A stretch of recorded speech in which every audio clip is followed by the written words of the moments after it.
പാർട്ടിക്ക് വിജയം പോലെ പരാജയവും പരിചിതമാണ്.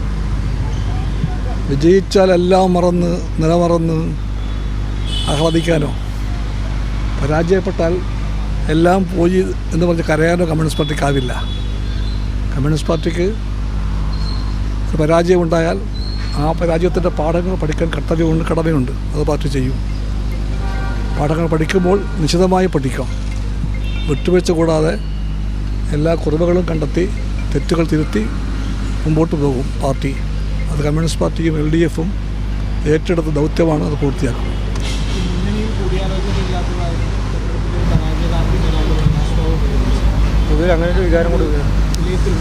അല്ല, മുന്നണിക്കകത്തിൻ്റെ മുന്നണിയുടെ സംസ്കാരം തീർച്ചയായിട്ടും ശക്തിപ്പെടണം. മുന്നണി എന്ന വാക്ക് തന്നെ പറയുന്നുണ്ട്. അത് ഒന്നിലേറെ പാർട്ടികൾ ഒന്നിച്ചുകൂടി പൊതുവായ ലക്ഷ്യങ്ങൾക്ക് വേണ്ടി, താല്പര്യങ്ങൾക്ക് വേണ്ടി ഉണ്ടായതാണ് മുന്നണി. ആ മുന്നണിക്കകത്ത് ഒരു മുന്നണിയുടെ സംസ്കാരം വേണം. അത് കൂടിയാലോചന വേണം, ചർച്ചകൾ വേണം, അങ്ങോട്ടും ഇങ്ങോട്ടും മനസ്സിലാക്കണം, അതൊക്കെ വേണം. അല്ല, തിരിച്ചടിക്ക് ഒരുപാട് കാരണമുണ്ട്. ഒറ്റ കാരണം മാത്രമല്ല, ഒരുപാട് കാരണങ്ങളുണ്ട്. അത് ഒരു പാർട്ടിയുടെ മാത്രം പ്രശ്നമല്ലത്. എല്ലാ പാർട്ടികളും ഒറ്റയ്ക്ക് പരിശോധിക്കണം.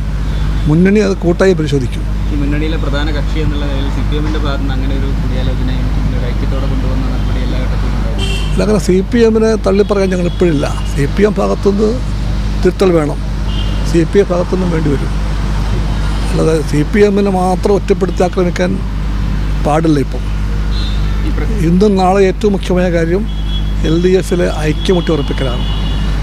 ആ LDF ഉണ്ടാക്കാനും വളർത്തിയെടുക്കാനും വേണ്ടി വലിയ പങ്കുവച്ച പാർട്ടിയാണ് CPI.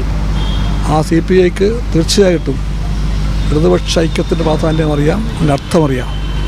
അതെല്ലാം ഉൾക്കൊണ്ടുകൊണ്ട് കമ്മ്യൂണിസ്റ്റ് പാർട്ടി പറയേണ്ടതെല്ലാം പറയും, പറയേണ്ട എല്ലാ വേദികളിലും പറയും, നിശ്ചിതമായി തന്നെ പറയും.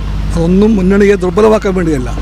കമ്മ്യൂണിസ്റ്റ് പാർട്ടി എല്ലാ കാലത്തും മുന്നണിക്കകത്തും പുറത്തും പറഞ്ഞ എല്ലാ കാര്യങ്ങളും LDF രാഷ്ട്രീയത്തെയോ LDFനെയോ ദുർബലമാക്കാൻ വേണ്ടിയല്ല, LDF ശക്തിപ്പെടുത്താൻ വേണ്ടിയാണ്.